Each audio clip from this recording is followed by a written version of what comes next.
Welcome students, कैसे हैं सभी। आपका अपने चैनल क्विक साइंस में बहुत बहुत वेलकम है। जैसा कि हम सीटेट साइंस पेपर 2 में जो आपका एग्ज़ाम होने वाला है 7 जुलाई 2024 को, उसकी तैयारी कर रहे हैं और उसी में हम टॉपिक सीरीज़ देख रहे हैं। और आपने देखा होगा टॉपिक 1 में हमने साउंड देखा, उससे रिलेट करते और आगे कैसे क्वेश्चन बन सकते हैं। सेम ऐसी मेटल एंड नॉन मेटल में सारी चीज़ें हमने अच्छे से देखी और मुझे लगता है सब अच्छे से आपको क्लियर हो रहा होगा। ये सीरीज़ आप देख जाएंगे एग्ज़ाम तक तो आपको बहुत ज़्यादा हेल्प जो है अपने एग्ज़ाम में हो जाएगी। ये आपके लिए मोस्ट इंपॉर्टेंट सीरीज़ है, इससे बेहतर सीरीज आपको कहीं नहीं मिल सकती। इसके अलावा अगर आपको साइंस पेपर 2 के नोट्स चाहिए, सारे previous year questions with answer, सारी टॉपिक सीरीज विद आंसर, सारी चीज़ें आपको शॉर्ट समरी हो गई, सारी चीज़ें आपको मिल जाएंगी। उसके लिए आपको मेरी मेल आईडी या मेरे व्हाट्सएप पर 9411662115 इस पर आप मेरे को मैसेज करेंगे तो आपको सारे नोट्स, उससे आपको बहुत ज़्यादा हेल्प हो जाएगी रिवीजन करने में। सारे प्रीवियस ईयर आप जैसे क्या होगा, जैसे एक टॉपिक पढ़ा उससे related previous year question with answers वहाँ पे मिल जाएंगे, तो वो लास्ट टाइम में आपको रिवीजन में बहुत ज़्यादा हेल्प करेंगे। और उसके अलावा ये टॉपिक सीरीज आप देख सकते हैं, सिर्फ 120 रुपीज़ की आपको पेमेंट करनी होगी और आप व्हाट्सएप पे मेरे को मैसेज कर सकते हैं। आज की क्लास में हम टॉपिक नंबर 3 जिसमें हम फोर्स एंड फ्रिक्शन जो है ये देखने वाले हैं। ये टॉपिक बहुत इंपॉर्टेंट है, चाहे फोर्स हो या फ्रिक्शन हो, एक क्वेश्चन डेफिनेटली आपका बनेगा ही बनेगा एग्जाम में। या तो फोर्स से बन जाएगा या फ्रिक्शन से बन जाएगा या दोनों से भी क्वेश्चन बन जाता है, तो इसको एक में ही कंसिडर करके मैं आपको कराऊंगी। और इसमें अच्छी बात ये होती है कि फोर्स और फ्रिक्शन में मोस्टली क्वेश्चन जो है वो प्रीवियस ईयर से ही रिपीट हो जाते हैं। तो प्रीवियस ईयर सारे क्वेश्चन हम आज की क्लास में इसके देखेंगे और सारे डाउट्स भी आपके क्लियर हो जाएंगे। और फोर्स और फ्रिक्शन से अगर कोई क्वेश्चन बनेगा तो वो हो ही नहीं सकता, आप गलत कर आए। 2023 का भी मैं अभी आपको ऑफलाइन पेपर का क्वेश्चन दिखाऊंगी, वो भी प्रीवियस ईयर से उठ के आया था। और 2024 में भी जो फोर्थ चैप्टर से क्वेश्चन बना था वो भी प्रीवियस ईयर से ही उठ के आया था। तो प्रीवियस ईयर के सारे क्वेश्चन फोर्स और फ्रिक्शन के हम करेंगे, अच्छे से समझेंगे, ताकि उनसे रिलेट करता हुआ अगर कोई नया क्वेश्चन बने तो उसको करने में आपको कोई दिक्कत ना हो। तो चलिए शुरू करते हैं आज की क्लास। आज की क्लास और देखते हैं पहला क्वेश्चन। और पहला क्वेश्चन बहुत ही इंपॉर्टेंट क्वेश्चन है। क्यों? क्योंकि ये साइंस 2012 में भी बना, फरवरी 2015 में भी बना और 17 जनवरी 2022 में भी बना। इसको शुरू करने से पहले हम समझेंगे थोड़ा सा कि फोर्स क्या है, बल क्या है। देखिए एनसीईआरटी में साफ साफ दिया है, किसी भी चीज़ पर धक्का लगाना या उसे खींचना, अ पुश और अ पुल, यही क्या है, ये हमारा फोर्स है, ये बल है। अगर आप किसी वस्तु पर धक्का लगा रहे हैं या उसको खींच रहे हैं तो बेसिकली आप क्या कर रहे हैं, आप फोर्स लगा रहे हैं, उस पर बल लगा रहे हैं। तो इतना आपको फोर्स के बारे में पता होना चाहिए। सेकंड पॉइंट जो आपको फोर्स के बारे में पता होना चाहिए कि फोर्स जो होती है इसका एक फॉर्मूला भी होता है जो आप याद रख सकते हैं, मास इनटू एक्सीलरेशन। मास यहाँ पर क्या होता है, द्रव्यमान। तो यहाँ पर हमें साफ साफ दिखा कि जो फोर्स है वो मास पर डिपेंड करती है। अगर मास ज़्यादा होगा तो हमें फोर्स भी ज़्यादा लगाना होगा, मास कम होगा तो हमें फोर्स भी कम जो है वहाँ पर लगाना होगा। एक्सीलरेशन यहाँ पर क्या होता है, त्वरण होता है। ये क्वेश्चन में देता है डायरेक्ट। फोर्स अगर आपसे पूछता है कि अगर आपको एक्सीलरेशन त्वरण दे दे और मास दे दे, द्रव्यमान दे दे, तो आप डायरेक्ट जो फोर्स है, जो बल है, वो आप निकाल सकते हैं। ठीक है। फोर्स कैसी राशि होती है? फोर्स जो होती है ये आपकी वेक्टर क्वांटिटी होती है, ये आपकी सदिश राशि होती है। अब आप कहेंगे कि ये वेक्टर क्वांटिटी क्या होता है। देखिए सदिश राशि, वेक्टर क्वांटिटी वो क्वांटिटी होती हैं जिनमें मैग्नीट्यूड और आपकी डायरेक्शन दोनों होती हैं। अब आप कहेंगे कि मैम मैग्नीट्यूड क्या होता है? मैग्नीट्यूड फिजिक्स में कुछ नहीं होता, सिर्फ किसी भी ऑब्जेक्ट, मतलब किसी भी चीज़ की वैल्यू देना। जैसे हम मैथ्स में न्यूमेरिक वैल्यू देते हैं 1 2 3, सेम ऐसी जब हम फिजिक्स में कोई वैल्यू देते हैं तो वो मैग्नीट्यूड कहलाती है, परिमाण जो है वो आपका कहलाता है। जैसे फोर्स है, मैं ये कह रही हूँ मैं 5 न्यूटन का फोर्स लगा रही हूँ, तो ये जो 5 न्यूटन है ये मैंने एक वैल्यू दी और ये क्या कहलाती है फिजिक्स में, ये मैग्नीट्यूड कहलाती है, ये परिमाण कहलाती है। फोर्स का एसआई यूनिट जो होता है, याद रखेंगे, वो न्यूटन ही होता है। क्या होता है?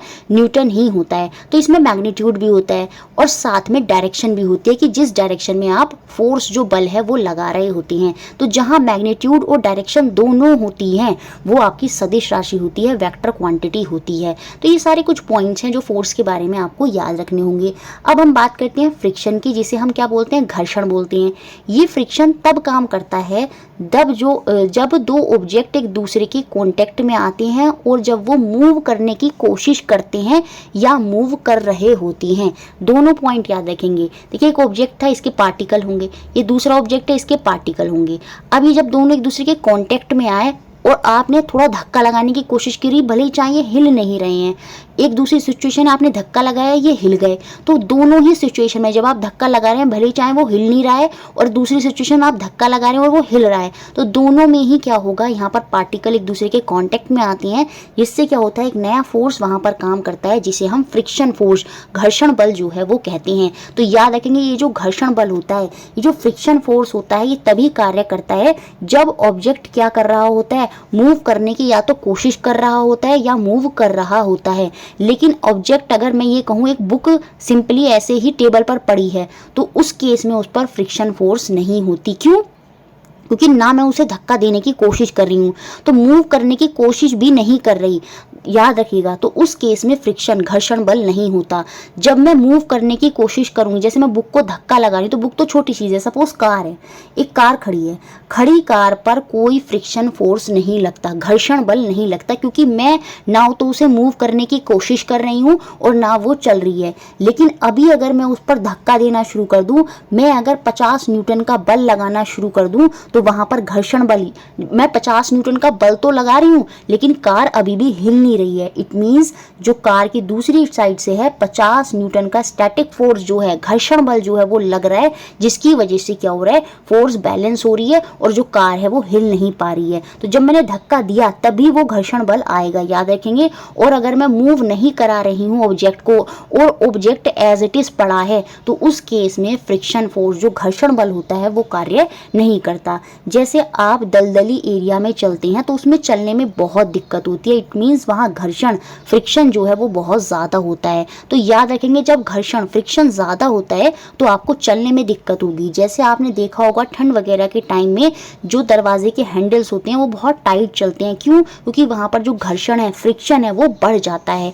और उसको रिड्यूस करने के लिए, उसको कम करने के लिए हम क्या करते हैं, लुब्रिकेंट, तेल वगैरह जो स्नेहक होते हैं वो लगा देती हैं। जैसे आप दरवाजे पर, जो लोहे के दरवाजे होते हैं, कभी कभी बहुत टाइट चलते हैं, तो उन पे अगर हम उनके हैंडल पर तेल वगैरह लगा देते हैं, तो वो फिर उससे स्मूथ चलने लगते हैं। स्मूथ चलने का मतलब है कि हमने घर्षण, जो फ्रिक्शन है, उसको वहां पर कम कर दिया। तो समझ में आया घर्षण भी और फोर्स भी क्या। तो चलिए पहला क्वेश्चन देखते हैं, और ये क्वेश्चन बहुत इंपॉर्टेंट है। क्यों? क्योंकि ये साइंस 2012, 2015 और 2022 में ये आपका क्वेश्चन बना।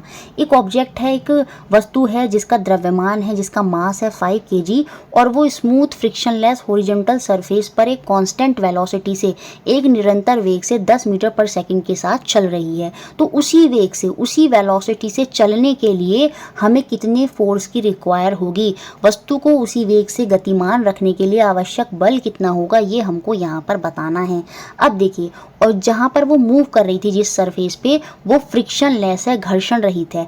आप एक बॉल को फेंकते हैं सरफेस पे, तो बॉल कुछ समय बाद रुक जाती है। क्यों? क्योंकि बॉल और सरफेस के बीच में एक घर्षण बल लग रहा है, और वो घर्षण बल क्या कर रहा है, बॉल को रोक देता है। अगर ये फ्रिक्शन नहीं होगा तो ये बॉल कभी नहीं रुकेगी। जैसे अर्थ घूम रही है, अर्थ चक्कर लगा रही, तो वहाँ पर हमें कोई एक्सटर्नल फोर्स की ज़रूरत ही नहीं है, वो सेम उसी वेग से घूमती ही चली जा रही है। उसके पीछे का रीज़न है, वहाँ कोई घर्षण ही नहीं है। तो जब फ्रिक्शन नहीं होता तो कोई ऑब्जेक्ट जो चल रहा है वो कभी रुकेगा नहीं, और जो रुका हुआ है वो कभी चलेगा नहीं। तो घर्षण, फ्रिक्शन बहुत बड़ा रोल प्ले जो है वो हमारी लाइफ में करता है। अब यहाँ घर्षण है ही नहीं, और जब घर्षण है ही नहीं तो ऑब्जेक्ट जिस वेलोसिटी से चल रहा है वो पूरी ज़िंदगी उसी वेलोसिटी से, उसी वेग से चलता रहेगा। कोई एक्सटर्नल फोर्स जो है वो यहाँ पर हमें लगाने की ज़रूरत नहीं होगी। तो यहाँ पर आंसर होगा ऑप्शन नंबर 1, 0 न्यूटन। मतलब हमें कोई फोर्स यहाँ पर नहीं लगाना है। अब देखिए, वैसे भी अगर मैं देखूँ, यहाँ पर जो वेलोसिटी है वो कांस्टेंट है। फोर्स का फॉर्मूला क्या होता है, मास इनटू एक्सीलरेशन। मास क्या है, द्रव्यमान। द्रव्यमान क्वेश्चन में हमें दिया 5 kg। एक्सीलरेशन, त्वरण क्या होता है, वेग में परिवर्तन।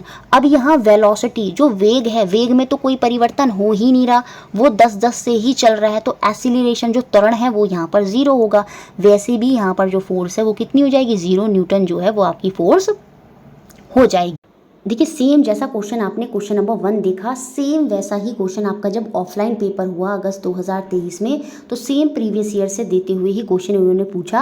अ फीदर ऑफ मास 15 ग्राम, एक ऊंचाई से 15 ग्राम द्रव्यमान का जो पंख है वो छोड़ा जाता है, और यह पाया जाता है कि वो कांस्टेंट वेलोसिटी से वहाँ पर क्या हो रहा है, वेग से जो है वो गिर रहा है। तो नेट फोर्स यहाँ पर क्या लगेगी। तो मैंने पीछे आपको जैसे समझा दिया था, फोर्स का फॉर्मूला क्या होता है, मास इंटू एक्सीलरेशन। क्योंकि वेलोसिटी, जो वेग है, वो यहाँ पर कांस्टेंट कांस्टेंट है, और आपको बताया था एक्सीलरेशन होता है वो चेंज इन वेलोसिटी, वेग में परिवर्तन, वो हो ही नहीं रहा है, जिसकी वजह से इसकी वैल्यू 0 होगी। तो जो नेट फोर्स यहाँ पर वर्क कर रही होगी इस केस में, तो वो भी यहाँ पर क्या हो जाएगी, शून्य हो जाएगी, 0 हो जाएगी। तो इस तरह से आपने देखा कैसे प्रीवियस ईयर से ही क्वेश्चन उठाकर आपका ऑफलाइन पेपर अगस्त 2023 में बना।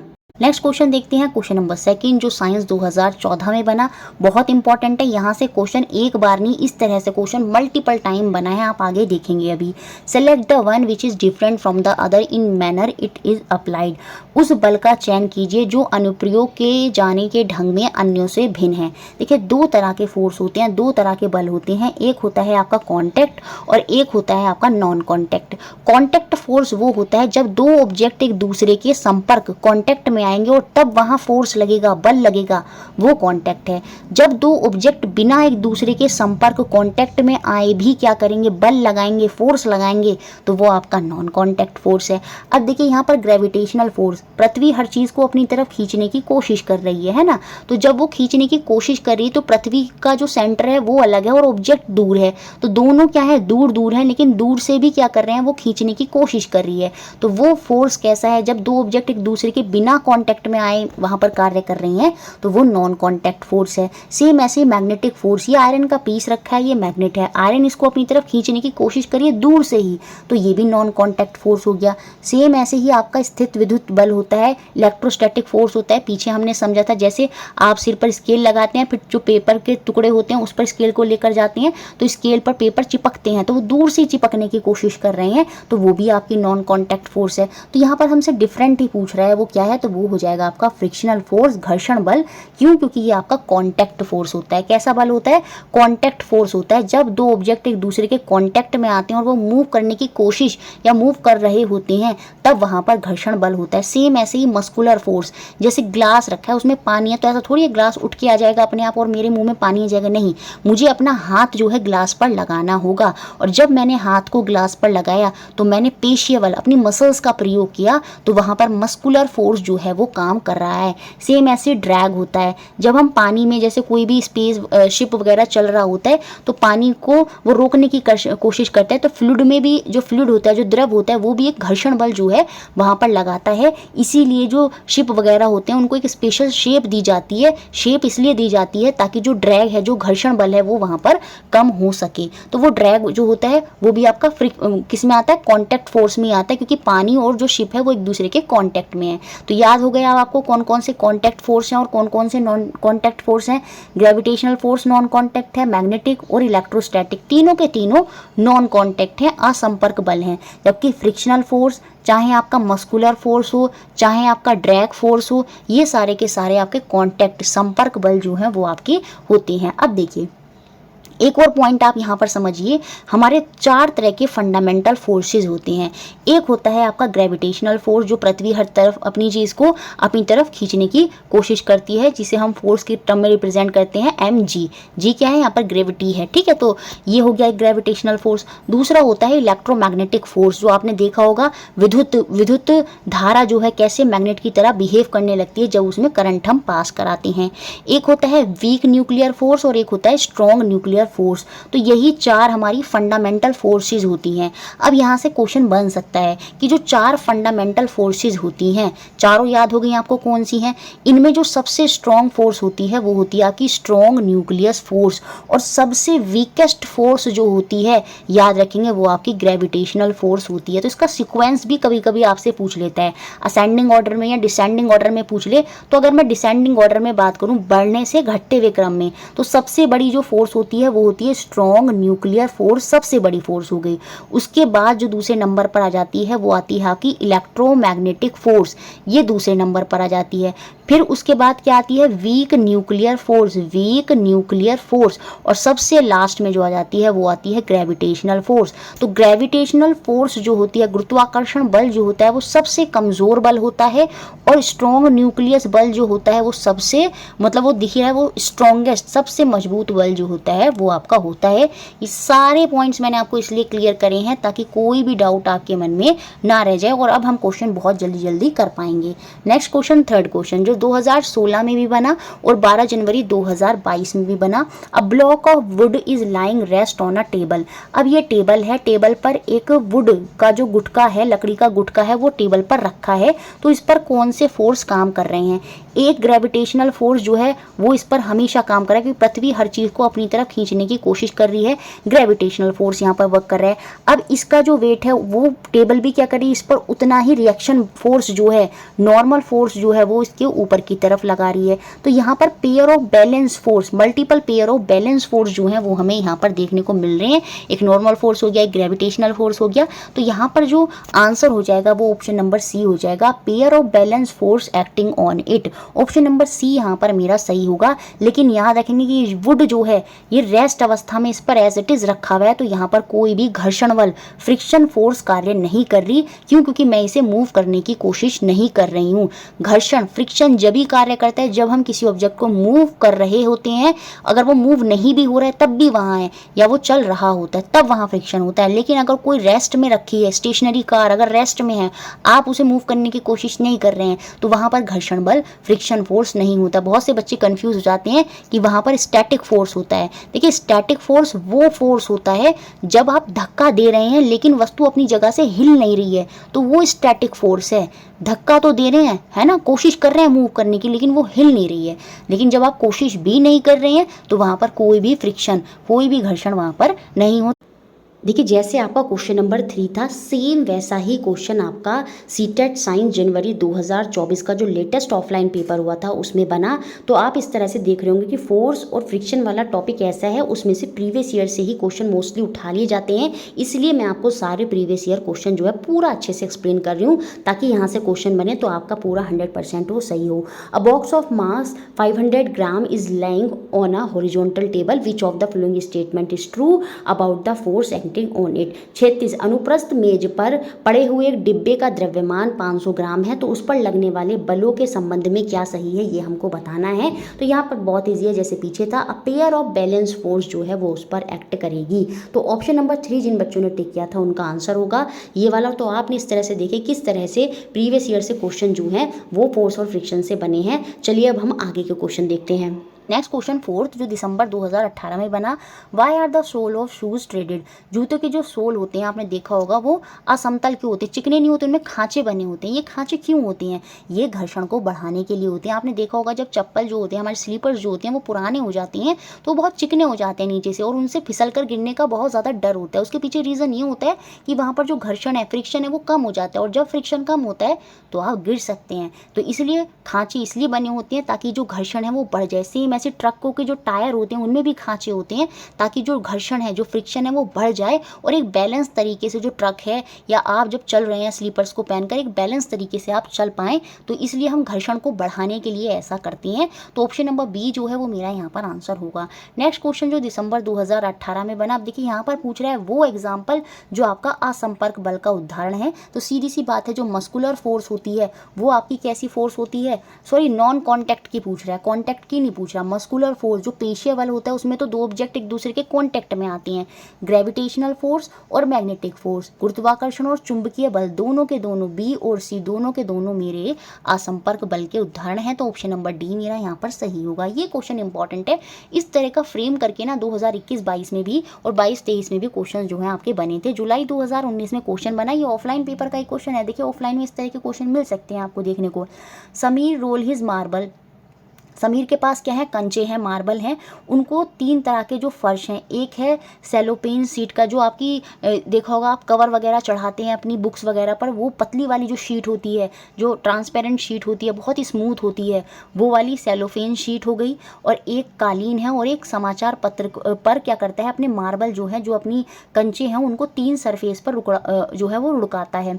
The force of friction acting on the marble in the increasing order is. कंचे पर लगने वाला घर्षण बल बढ़ते क्रम में जो है वो हमें यहाँ पर बताना है कि सबसे ज़्यादा फ्रिक्शन कहाँ पर होगा, सबसे कम कहाँ पर। बढ़ते क्रम पे मतलब सबसे कम किस में लगेगा, सबसे ज़्यादा फ्रिक्शन किस में होगा और सबसे ही ज़्यादा फ्रिक्शन किस में होगा। तो इंक्रीजिंग ऑर्डर हमें बताना है फ्रिक्शन फोर्स का जो उन पर एक्ट कर रहा है। देखिए सबसे कम जो घर्षण बल लगेगा वो लगेगा आपका सेलोफेन शीट पर, क्योंकि यहाँ पर ये सरफेस कैसा होगा, ये बहुत चिकनी शीट होती है। आपने देखा होगा पन्नी वाली जो शीट आती है ट्रांसपेरेंट, वो बहुत चिकनी होती है। जब आप उस पर मार्बल डालेंगे तो मार्बल बहुत दूर तक जाएगा। इट मीन्स वहाँ पर जो घर्षण है, जो फ्रिक्शन फोर्स वहाँ पर कार्य कर रहा है वो सबसे कम कार्य करता है। दूसरे नंबर पर आ जाएगा न्यूज़पेपर पर आप मार्बल को डालेंगे तो वो उतनी दूरी तो नहीं जाएगा जितनी सेलोफेन शीट जाएगा, बट उससे थोड़ा कम जाएगा। तो वहाँ पर घर्षण जो है थोड़ा बढ़ गया, जिसकी वजह से वो कम डिस्टेंस कवर कर पाया। और कारपेट जो कालीन देखा है उस पर अगर आप बॉल भी फेंकेंगे तो वो बहुत जल्दी रुक जाती है। क्यों रुक जाती है? क्योंकि वहाँ पर जो घर्षण है, जो फ्रिक्शन है वो सबसे ज़्यादा है। तो आंसर होगा यहाँ पर option number second. Increasing order बताना था कि सबसे कम फ्रिक्शन कहाँ होगा, उससे ज़्यादा और सबसे ज़्यादा। तो अब आपको समझ में आ गया होगा, तो ऑप्शन नंबर सेकेंड जो है वो मेरा यहाँ पर आंसर होगा। 7वां क्वेश्चन जो दिसंबर 2019 में भी बना और 22 दिसंबर 2021 में भी बना, यहाँ पर हमें जो गलत स्टेटमेंट है वो यहाँ पर पहचानना था। Ball bearing are use to increase friction between part of a machine. Ball bearing का उपयोग मशीन के भागों के बीच में घर्षण की वृद्धि के लिए किया जाता है, यही यहाँ पर गलत है। आपने देखा होगा पंखे में इस तरह से गोल इस तरह से लगा हुआ होता है, इसे हम बॉल बियरिंग कहते हैं। ये पंखे में इसलिए लगाया जाता है ताकि पंखा जो है इजीली घूम सके, जल्दी जल्दी आसानी से घूम सके, ताकि वहाँ पर घर्षण फ्रिक्शन जो है वो कम हो सके। क्योंकि मैंने आपको समझाया है जो घर्षण होता है वो रोकने की कोशिश करता है, तो उसको कम करने के लिए हम क्या करते हैं, ये बॉल बियरिंग का प्रयोग करते हैं। और ये कह रहा है कि हम बॉल बियरिंग को इसलिए लगाते हैं कि घर्षण फ्रिक्शन बढ़ा दें, नहीं, हम इसको इसलिए लगाते हैं कि फ्रिक्शन को हम कम कर सकें, घर्षण को हम कम कर सकें। इस घर्षण की वजह से कभी कभी बहुत हीट भी प्रोड्यूस होती है, ठीक है। इसलिए हम तेल वगैरह जो होते हैं वो मशीनों में डालते रहती हैं ताकि हम घर्षण को, फ्रिक्शन को कम कर सकें। तो पहला ही ऑप्शन यहाँ पर गलत हो जाएगा, बाकी सारे ऑप्शन जो हैं वो मेरे यहाँ पर सही हैं। Friction between two surface in contact can never be eliminated on the earth. देखिए घर्षण, दो ऑब्जेक्ट अगर एक दूसरे के कॉन्टैक्ट में हैं वहाँ पर घर्षण जरूर होगा और उसे हम कभी भी समाप्त नहीं कर सकते, ये बात बिल्कुल सही है। रोलिंग फ्रिक्शन जो होता है वो लेस होता है स्लाइडिंग फ्रिक्शन से, ये बात भी सही है। अ friction force on object moving through a fluid depend on it shape, ये बात भी सही है। इतने से पॉइंट से, ये जो इतना सा पॉइंट लिखा है ना, इससे 2023 में क्वेश्चन बना था असर्शन में, तो एक एक पॉइंट इंपॉर्टेंट है। असर्शन में इसको डाल दिया गया, ठीक है, कि ये सही है या नहीं है, तो ये सही है।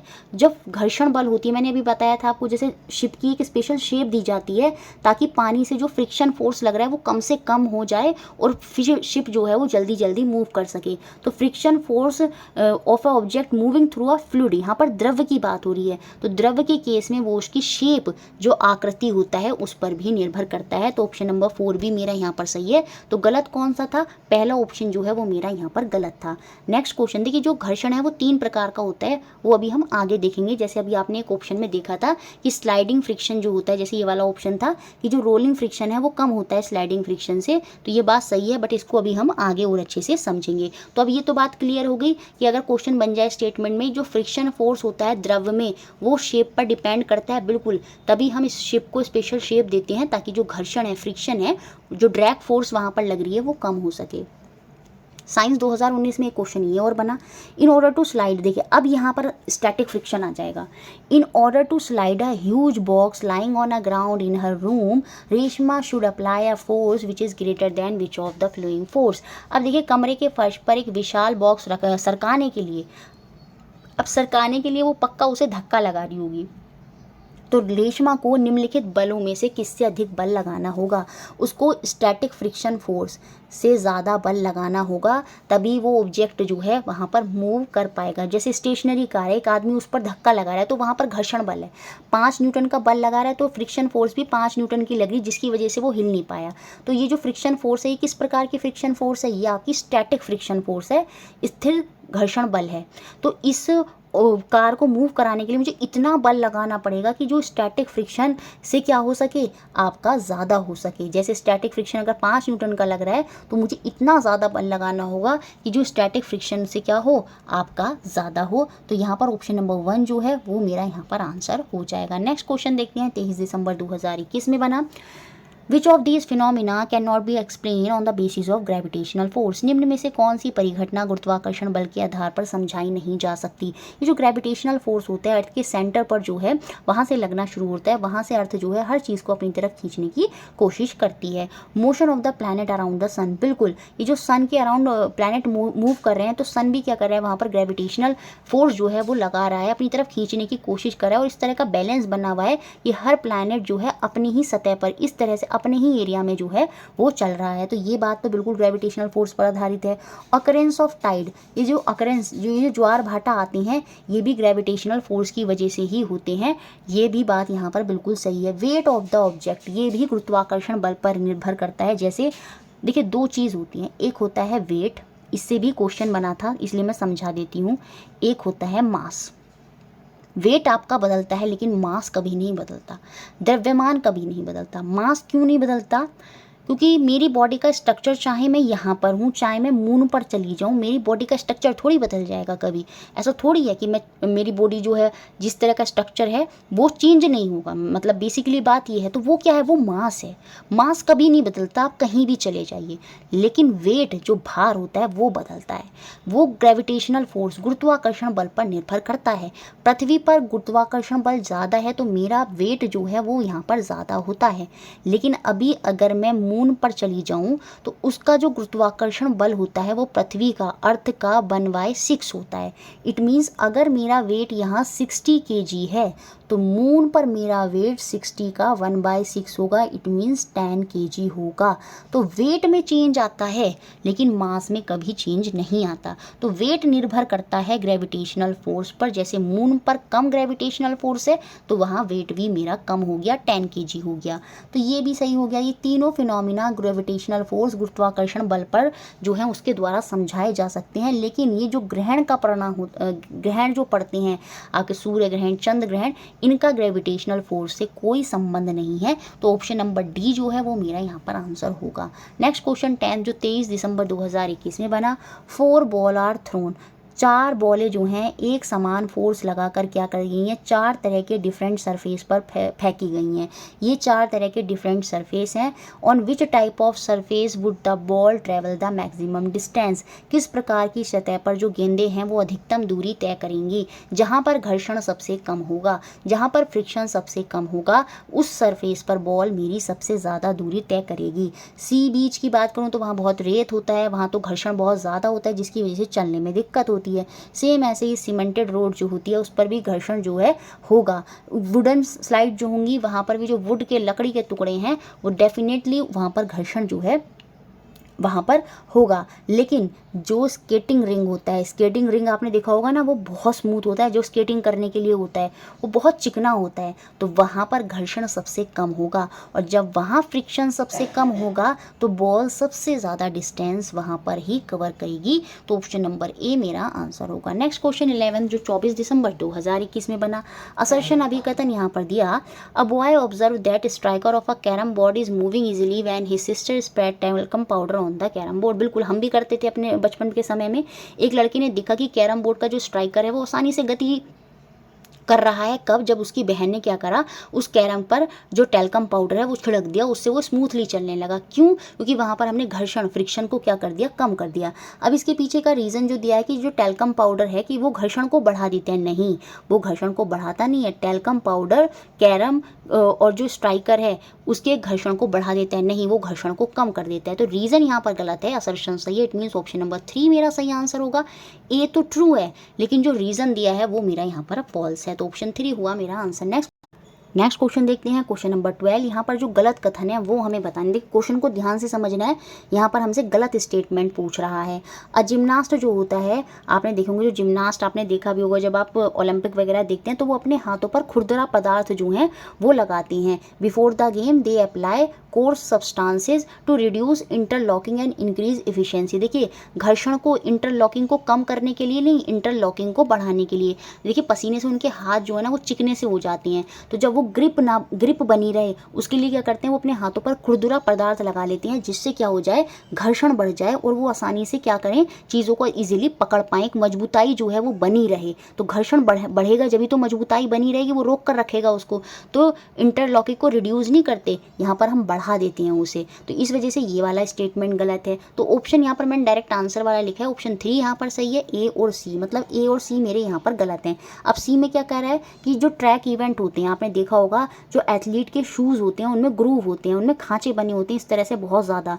The sole of the athlete shoes is grooved to reduce interlocking, नहीं इंटरलॉकिंग को बढ़ाने के लिए, ताकि जब वो रेस में भाग रहे हैं वो फिसल कर गिर ना जाएं। इसलिए उनके जो जूते होते हैं उनके तले खांचेदार होते हैं, ताकि जो गुंथन है वो बढ़ जाए, फ्रिक्शन जो है वो बढ़ जाए और एक जो मेंटेनेंस है बैलेंस का वो बना रहे और कुशलता उनकी बढ़ जाए, इसलिए वो ऐसा करते हैं। तो यहाँ पर सी भी जो है वो गलत हो जाएगा, रिड्यूस नहीं इंक्रीज़ करने के लिए इंटरलॉकिंग ऐसा वो करते हैं, उनके शूज़ जो हैं वो ग्रूव्ड होते हैं। तो ए और सी मेरे यहाँ पर गलत हैं, जबकि बी जो है वो यहाँ पर सही है। It means fine powder is sprinkle deliberately on carrom board before the game to reduce the interlocking and increase efficiency. बिल्कुल ये काम होता है, खेलने से पूर्व हम क्या करते हैं, कैरम बोर्ड पर जानबूझकर एक महीन पाउडर छिड़का जाता है ताकि जो गुंथन है वो कम हो सके, इंटरलॉकिंग रिड्यूस हो सके और जो कैरम का स्ट्राइकर है वो इजीली वहाँ पर जो गोटियाँ भी हैं वो भी इजीली मूव कर सके। तो बी यहाँ पर सही है और ए और सी मेरा यहाँ पर गलत है। नेक्स्ट क्वेश्चन देखते हैं जो 28 दिसंबर 2021 में बना। Which of the following activities man to reduce friction for useful outcome, उपयोगी परिणामों के लिए निम्न में से कौन सा क्रियाकलाप घर्षण को कम करने के लिए किया जाता है। जहाँ पर हमें फ्रिक्शन कम करना है, जैसे फैन में आपके बॉल बियरिंग लगे थे घर्षण को कम करने के लिए ताकि फैन इजीली घूम सके। Making grooves on the shoe sole, जूतों की जो तली होती हैं, तलवे होते हैं, उन पर खांचे हम इसलिए बनाते हैं घर्षण को बढ़ाने के लिए, ना कि कम करने के लिए। ऐसे टायरों में जो खांचेदार बने होते हैं वो भी फ्रिक्शन को बढ़ाने के लिए होते हैं, ना कि रिड्यूस करने के लिए। ब्रेक भी जो लगे ब्रेक होते हैं वाहनों में वो भी घर्षण को रोकने के, घर्षण को कम करने के लिए होते हैं, क्योंकि घर्षण को बढ़ाने के लिए होते हैं। ठीक है, बिल्कुल। तो यहाँ पर ये पूछ रहा है, ये भी घर्षण बढ़ा देता है और हमें ऑप्शन में बताना है कि किसमें घर्षण कम होता है। क्योंकि देखिए ब्रेक लगाने से क्या होता है, जैसे अभी सड़क पर हमारी कार जो है स्मूथली चल रही है, तो मतलब वहाँ पर घर्षण कम है, फ्रिक्शन कम है। अब फ्रिक्शन को बढ़ाने के लिए घर्षण बढ़ जाए और कार रुक जाए तो वहाँ पर हम क्या करते हैं, ब्रेक जो है वो लगाते हैं। ये सब तीनों ऑप्शन शुरू के जो हैं ये घर्षण बढ़ाने के लिए होते हैं, फ्रिक्शन को इंक्रीज करने के लिए होते हैं। लेकिन हम ग्रेफाइट क्या है, एक लुब्रिकेंट है, वो हम लगा रहे हैं part of the machine, machine के बीच में जो स्नेहक होते हैं, लुब्रिकेंट जो हैं, नोट्स में आप देखेंगे तो उसमें लिखा है, तो नोट्स में अच्छे से पढ़ लीजिएगा उनको एक एक पॉइंट को। तो जो ग्रेफाइट है, लुब्रिकेंट जो हम लगाते हैं पार्ट ऑफ मशीन में, वो इसलिए लगाते हैं तो वहाँ पर क्या हो जाए, घर्षण जो है, फ्रिक्शन जो है वो रिड्यूस हो जाए। तो ऑप्शन नंबर 4 जो है वो मेरा यहाँ पर आंसर होगा, इसी में हम फ्रिक्शन को रिड्यूस करेंगे। नेक्स्ट क्वेश्चन जो है यहाँ पर हमें नॉन कॉन्टैक्ट फोर्स बतानी है, जो 31 दिसंबर 2021 में बना। तो नॉन कॉन्टैक्ट फोर्स कौन कौन सी हैं, मैग्नेटिक फोर्स बिल्कुल नॉन कॉन्टैक्ट है, ग्रेविटेशनल फोर्स और इलेक्ट्रोस्टैटिक फोर्स मैंने पीछे भी समझाई थी। तो बी, डी और ई, चुंबकीय गुरुत्वाकर्षण और स्थिर विद्युत, बी, डी और ई, इट मीन्स ऑप्शन नंबर 3 जो है वो मेरा यहाँ पर आंसर हो जाएगा। बाकी पेशीय बल और घर्षण बल, मस्कुलर फोर्स और फ्रिक्शनल फोर्स ये आपकी कॉन्टैक्ट फोर्स होती हैं।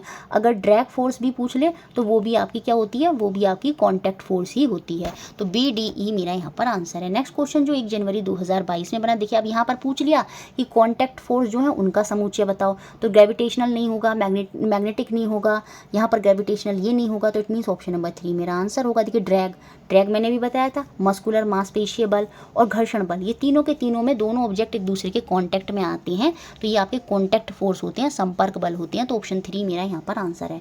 नेक्स्ट क्वेश्चन 16 जो 5 जनवरी 2022 में बना। आप देखिए 3 तरह के घर्षण होते हैं। एक होता है स्टैटिक घर्षण, जो मैंने अभी आपको समझाया था, लड़की धक्का दे रही है एक बॉक्स को लेकिन बॉक्स हिल नहीं रहा, तो वो स्टैटिक फ्रिक्शन होता है। उसके बाद देखिए स्लाइडिंग फ्रिक्शन आता है, इस तरह से जैसे आपने स्लाइडर देखा होगा तो उस पर फिसलता है, तो वहाँ पर घर्षण थोड़ा कम होता है। उसके बाद तीसरे नंबर पर आता है आपका लोटनिक घर्षण, जिसे हम रोलिंग फ्रिक्शन बोलते हैं। जो अटैचियों में आपके गोल गोल पहिए नीचे लगे होते हैं वो रोलिंग फ्रिक्शन होते हैं। वहाँ पर वो इसलिए होते हैं ताकि जो फ्रिक्शन है वो बहुत कम हो जाए और आपकी अटैची जो है सड़क पर आसानी से चल सके। तो वहाँ पर हम घर्षण को सबसे कम कर देते हैं। तो याद रखेंगे, सबसे ज़्यादा घर्षण, सबसे ज़्यादा फ्रिक्शन किस में होता है, वो स्टैटिक फ्रिक्शन में होता है, स्थैतिक घर्षण में होता है। और सबसे कम फ्रिक्शन किस में होता है, रोलिंग फ्रिक्शन में होता है, लोटनिक घर्षण में होता है। और बीच में आपका आता है कौन सा, आपका जो स्लाइडिंग फ्रिक्शन है वो आपका बीच में आता है, जिसे हम सर्पी घर्षण बोलते हैं हिंदी में। अब यहाँ पर पूछ रहा है कि करेक्ट स्टेटमेंट कौन सा है, सही कथन कौन सा है, कि स्टैटिक फ्रिक्शन तो सबसे ज़्यादा होता है, तो ये हो गया पहला ऑप्शन गलत। ये कह रहा है स्टैटिक फ्रिक्शन इज स्मॉलर, नहीं, स्टैटिक घर्षण जो है वो सबसे ज़्यादा होता है। रोलिंग फ्रिक्शन सबसे कम होता है, तो वो ज़्यादा हो ही नहीं सकता किसी से। लोटिंग घर्षण सर्पी घर्षण से अधिक होता है, नहीं, क्योंकि लोटनिक घर्षण अभी मैंने बताया वो सबसे कम होता है। थर्ड पॉइंट में क्या कह रहा है, static friction is smaller, static friction smaller नहीं होता है, स्टैटिक फ्रिक्शन सबसे ज़्यादा होता है, तो थर्ड ऑप्शन भी बाहर हो गया।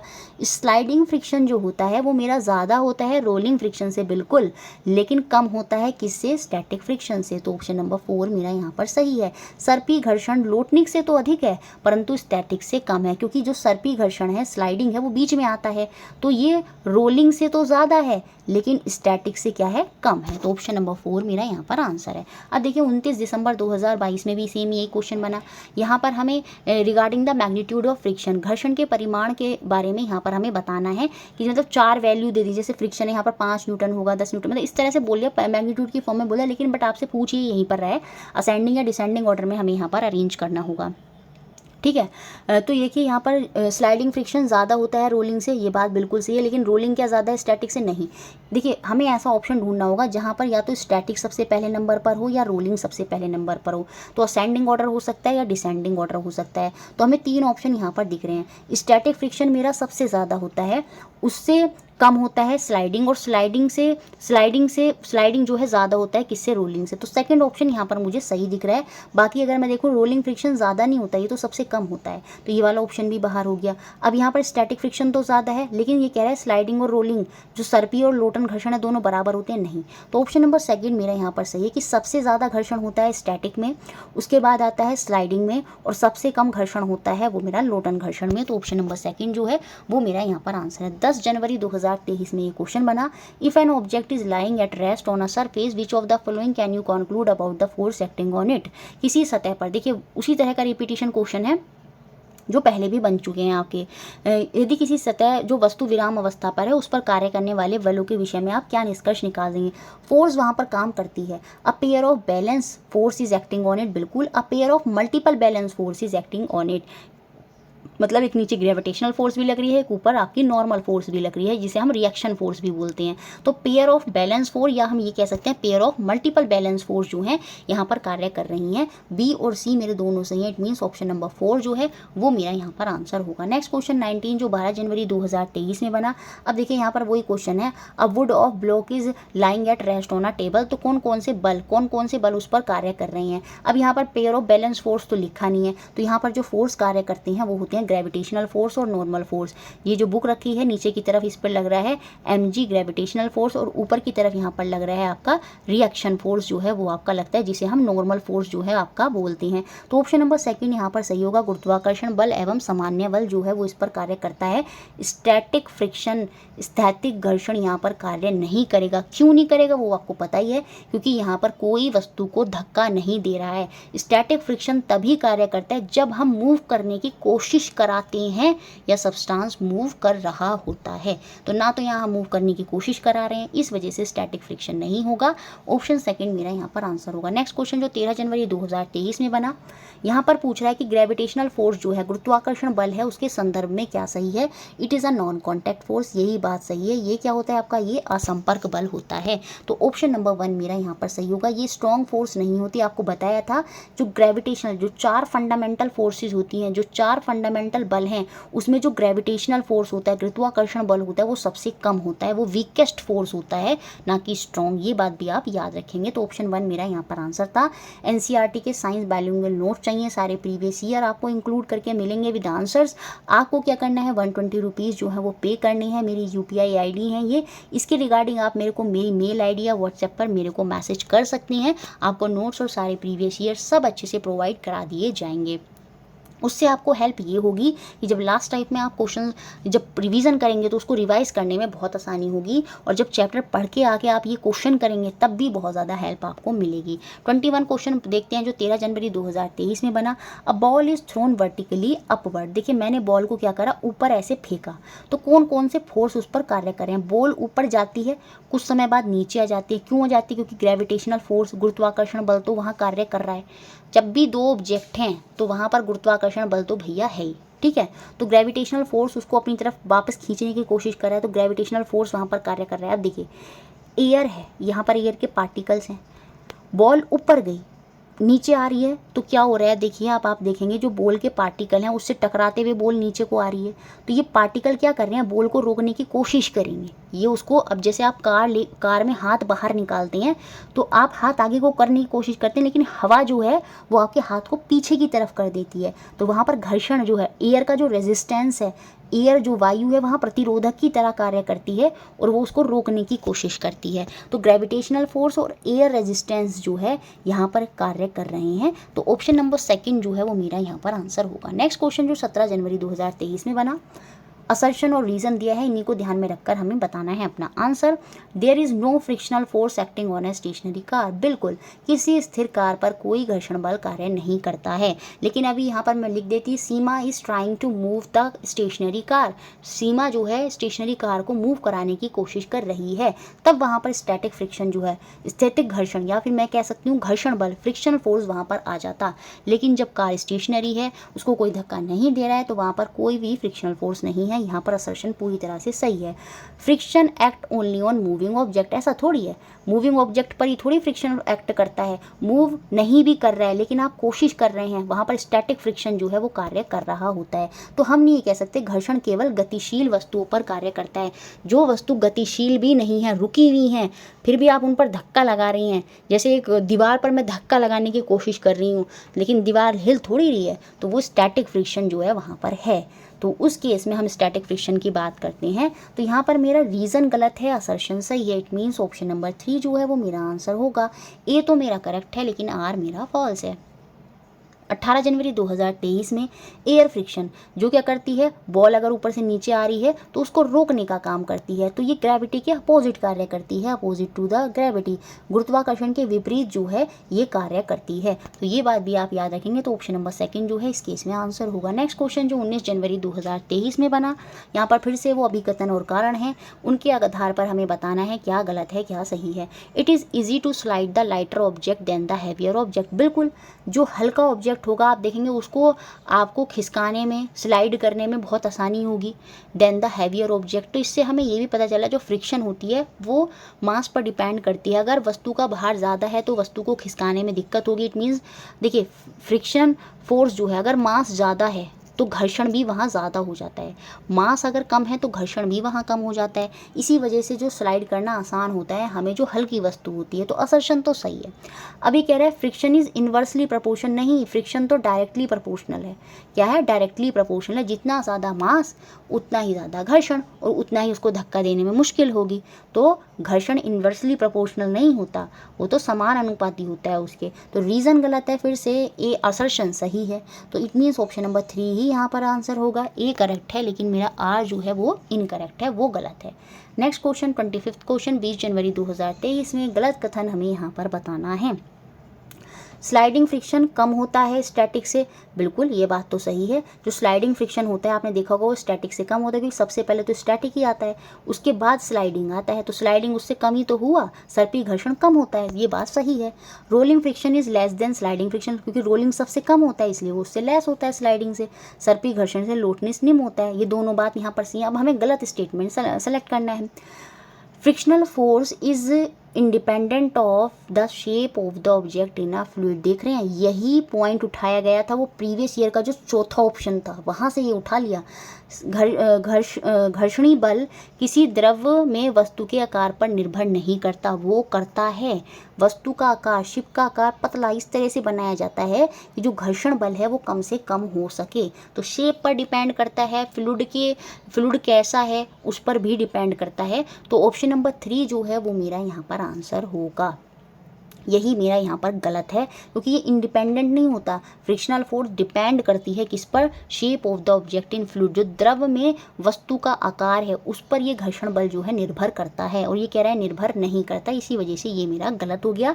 बाकी फोर्थ ऑप्शन सही है, frictional force act on both the surface in contact. अब जो दोनों सरफेस एक दूसरे के कॉन्टैक्ट में आए हैं उन दोनों पर ही ये कार्य करता है, ये बात भी यहाँ पर सही है। देखिए क्वेश्चन ऐसे बन सकता है, एक बॉक्स रखा था उसके ऊपर मैंने एक और बॉक्स रख दिया लाके, तो यहाँ पर क्या घर्षण बल कार्य कर रहे हैं, तो उस केस में भी घर्षण बल कार्य नहीं करेगा। क्यों? क्योंकि मैं वहाँ पर मूव कराने की कोशिश नहीं कर रही हूँ। तो याद रखिएगा, घर्षण तभी कार्य करता है जब हम किसी ऑब्जेक्ट को मूव कराने की कोशिश करते हैं या ऑब्जेक्ट मूव कर रहा होता है। तो ऑप्शन नंबर 3 मेरा यहाँ पर आंसर है। नेक्स्ट क्वेश्चन जो 24 जनवरी 2023 में बना, यहाँ पर हमसे घर्षण के संदर्भ में सही कथन जो ट्रू स्टेटमेंट है वो पूछ रहा है। Friction does not depend on the mass of the object, ये तो डिपेंड करती है। अभी पीछे हमने देखा था जितना ज़्यादा मास होता है उतना ही ज़्यादा घर्षण होगा, तो सही कथन पूछ रहा था, तो ये तो सही नहीं है। There is no frictional force acting on a stationary car, बिल्कुल विराम अवस्था में किसी कार पर कोई घर्षण बल कार्य नहीं करता, अभी हमने पीछे भी देखा था, तो ये बात तो सही है। सही कथन नहीं पूछ रहा था। अब इसमें सेकंड और थर्ड ऑप्शन दोनों ही सही हैं। Rolling friction is less than sliding friction, बिल्कुल जो सर्पी घर्षण होता है वो लोटन से क्या होता है, सर्पी घर्षण से लोटनी घर्षण कम होता है, ये बात बिल्कुल सही है। Air friction act in the direction of gravity, नहीं, ये जो एयर फ्रिक्शन होता है ये तो उसके अपोजिट करता है, ग्रेविटी नीचे को खींचने की कोशिश कर रही है और एयर फ्रिक्शन ऊपर की दिशा में उसको रोकने की कोशिश कर रहे हैं, तो ये उसके अपोजिट वर्क करता है, ना कि उसकी डायरेक्शन में। तो फोर्थ गलत है। अब किसी बच्चे ने ऑब्जेक्शन किया नहीं होगा, ऑफिशियल आंसर की में इसको क्या कर दिया, सही मान दिया, जबकि ये जो सेकंड ऑप्शन है ये भी यहाँ पर सही है। सेकंड और थर्ड मेरे यहाँ पर सही हो जाएंगे, तो ये आपको अब अच्छे से याद रखना है। नेक्स्ट क्वेश्चन जो 25 जनवरी 2023 में बना, बहुत छोटे सरल तरीके से मैं आपको क्वेश्चन समझाने की कोशिश करूंगी। रूही है, अपनी कार को 4 सरफेस पर चलाने की कोशिश कर रही है, 4 सरफेस आपको दे दिए, कौन कौन से हैं। अब यहाँ पर ये पूछ रहे हैं हमसे लास्ट में चार कार जब उसने फेंकी चलाई होंगी इन 4 सरफेस पे, तो उन्होंने कोई दूरी डिस्टेंस जो है वो वहाँ पर कवर करा होगा, वो डिस्टेंस है D1 D2 D3 D4 चारों सरफेस का, और सरफेस हैं S1 S2 S3 S4, ठीक है। Which of the following option correctly show the distance covered by the toy car on a different surface in increasing order? तो हमें increasing order पे बताना है, मतलब सबसे कम डिस्टेंस कहाँ पर हुआ, उससे ज़्यादा और सबसे ज़्यादा डिस्टेंस कार कहाँ कवर करेगी, ये हमको बताना है। 4 सरफेस हैं। अब आप देखेंगे अगर हमारे घर में जो टाइल्स वगैरह लगी होती हैं उन पर अगर हम पानी वगैरह गिर दें तो आप देखेंगे आप फिसल कर गिरने का चांसेस ज़्यादा होते हैं। तो जब अगर आपने उसी सरफेस जो सरफेस पहले से ही था, ड्राई मार्बल सरफेस था पहले से ही, अगर उस पर अगर आपने पानी डाल दिया तो वहाँ पर आपको फिसलने के चांसेस बढ़ जाते हैं, इट मीन्स घर्षण वहाँ कम हो जाता है। और जब फ्रिक्शन कम हो जाएगा तो डिस्टेंस जो कार ट्रेवल करेगी वो ज़्यादा कर पाएगी। लेकिन पानी की जगह अगर मैं तेल डाल दूँ तो घर्षण और भी कम हो जाएगा, तब तो एकदम ही आप फिसल कर गिर जाएंगे, तो वहाँ फ्रिक्शन और भी कम हो गया। जितना फ्रिक्शन कम होता चला जाएगा, कार जो है यहाँ पर जो लड़की ने कार सरफेस पर चलाई है वो उतनी ही दूरी कवर करेगी, तो उसी के हिसाब से हमें देखना है। अब देखिए यहाँ पर क्या कह रहा है, ड्राई मार्बल फ्लोर है, एक आपका पानी वाला मार्बल फ्लोर है, एक मार्बल फ्लोर है जिस पे मैंने क्या कर रखा है, ऑयल फेंक दिया है, एक मार्बल फ्लोर है जिस पर मैंने न्यूज़पेपर जो है वो यहाँ पर लगा दिया। अब न्यूज़पेपर मार्बल के ऊपर लगाने से क्या करें, न्यूज़पेपर पे आप चल के देखिएगा आपको चलने में दिक्कत होगी, वो आपको रोकने की कोशिश करेगा, तो वहाँ पर घर्षण फ्रिक्शन ज़्यादा है, तो कार यहाँ पर सबसे कम डिस्टेंस करेगी। यहाँ जो S4 है इसमें जो डिस्टेंस होगा D4 वो मेरा क्या होगा, यहाँ पर सबसे कम होगा, तो ये सबसे पहले ऑप्शन में आना चाहिए, जो कि एकमात्र पहले ऑप्शन में ही दे रखा है। तो यहाँ पर कार ने सबसे कम डिस्टेंस कवर करा, क्योंकि आपसे इंक्रीजिंग ऑर्डर पूछ रहा है, बढ़ता हुआ क्रम, तो पहले सबसे कम वाला आएगा, फिर उससे ज़्यादा वाला आएगा ड्राई मार्बल सरफेस, तो फिर आपका D2 आ जाएगा, उसके बाद पानी वाला सरफेस आ जाएगा D1, और सबसे लास्ट में जहाँ घर्षण सबसे कम होगा वहाँ पर कार सबसे ज़्यादा दूरी कवर करेगी, वो हो जाएगा ऑयल वाला marble surface, that is D3। समझ में आया, क्योंकि यहाँ पर फ्रिक्शन सबसे कम हो गया। आप अपने दिमाग से लॉजिक लगाकर क्वेश्चन सॉल्व करेंगे, आप अपने आप को वहाँ पर कंसिडर करें कि अगर सूखा फर्श है, गीला फर्श है, तेल वाला फर्श है, तो वहाँ पर घर्षण कैसे रहेगा, फ्रिक्शन कैसे रहेगा, उसी से करना था। तो ऑप्शन नंबर 1 जो है वो मेरा यहाँ पर आंसर था। नेक्स्ट क्वेश्चन जो आपका 25 जनवरी 2023 में बना, इनकरेक्ट क्वेश्चन पूछ रहा है, मतलब ऑप्शन पूछ रहा है आपसे फोर्स के बारे में, बल के संदर्भ में कौन सा विकल्प गलत है ये हमसे पूछ रहा है। फोर्स में मैग्नीट्यूड और डायरेक्शन दोनों होती है, सबसे शुरू में ही मैंने समझाया था। इसी वजह से हम इसे वेक्टर क्वांटिटी बोलते हैं, सदिश राशि जो है वो हम यहाँ पर बोलते हैं, क्योंकि इसमें परिमाण भी होती है, इसकी एक वैल्यू भी होती है और इसमें हम दिशा भी देखते हैं, जिस दिशा में हम बल जो फोर्स है वो हम लगा रहे होते हैं। तो ये तो सही है। Force acting on a object may cause change in its shape, बिल्कुल किसी वस्तु पर कार्य करता बल उसका आकार बदल सकता है। जैसे अगर मैं आटा गूंद रही होती हूँ तो जब मैं आटे पर फोर्स लगा रही होती हूँ तो आप देखते हैं उसकी शेप चेंज हो जाती है। जैसे किसी बैलून को पिचकाते हैं तो वो पिचक जाता है, तो वहाँ पर जब आप फोर्स लगाते हैं किसी ऑब्जेक्ट पर तो वो उसकी शेप बदल देता है, बदल सकता है। तो ये बात भी सही है। Force can act on a object without being in contact with it, बिल्कुल जो नॉन कॉन्टैक्ट फोर्स होती हैं जैसे ग्रेविटेशनल फोर्स आपकी हो गई, मैग्नेटिक फोर्स हो गई, चुंबक फोर्स हो गई, ये फोर्स तब भी कार्य करती है जब ऑब्जेक्ट एक दूसरे के संपर्क में नहीं होते। तो तीसरा पॉइंट भी सही है, इट मीन्स चौथा पॉइंट ही मेरा यहाँ पर गलत है।